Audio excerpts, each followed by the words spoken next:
Кеше 13:24 Маңғыстау облысында орналасқан Шетпе темір жол станциясында адамдар тобымен Маңғышлақ Ақтөбе қатынасындағы нөмір 309 жолаушылар пойызының қозғалысы бөгелді.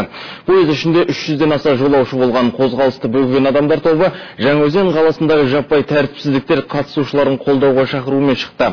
Бұл туралы еліміздің бас прокуратурасы хабарлады. Темір жол желілерін бөгеу нәтижесінде көліктің қалыпты жұмысы бұзылды. 7 жолаушылар және 3 жүк тасымалдау пойыздар тоқтатылды.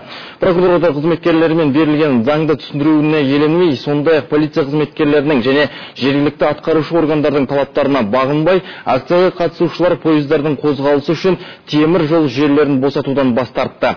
Жергілікті уақытпен кешкі сағат 8 шамасында полиция қызметкерлері темір жол желілерін босату және қылмыстық әрекеттердің жолын кесу үшін шаралар қабылдай бастады. Бұл уақытқа дейін желілерде болған адамдардың көпшілігі өз еркілерімен кентке кетіп станцияны босатқан. Алайда 50 шақты бұзақы полиция қызметкерлеріне белсенді қарсылық көрсетіп, жүк тасымалдау пойызының тепловозын өртеп жіберді. Вагондарда жанғыш сұйық қоспасы бар бөтелкелермен атқылаған. Әрі қарай бұзақы адамдар өздерінің қылмыстық әрекеттерін Шетпе кентінің аумағында жалғастырып, жаңа жыл шыршасын өртеп жіберді. Дүкендер мен автокөліктердің терезелерін сындырған.